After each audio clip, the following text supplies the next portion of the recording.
Alloh saharlik qilganlarni yaxshi ko'radi. Saharlik qilinglar. Hali bo'ladi-yu, turib niyat qilib yotib oladiganlar. Yoki bir niyat qilib qo'yadi-da, 10 da turadiganlar. U noto'g'ri bu. Payg'ambar sollallohu alayhi vasallamning sunnati sahar turishlik.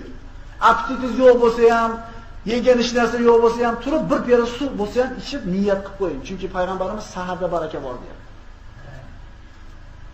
Saharda turgan kishilarni Alloh yaxshi ko'radi. Farishtalar istig'for aytadi, salovat aytadi shu bandalarga. Kimga? Saharlik qilgan bandalarga. La tazaru ummati bi khayrin ma ajjalu al-futur va akharu as-suhur. Meni ummatim iftorlikka shoshilib turar ekan. Ya'ni birinchi vaqtida og'iz ochishga intilib turar ekan, ozon aytishiga va saharlikda ozon aytishiga taqab borar ekan, yaxshilikda bo'laveradi dedi.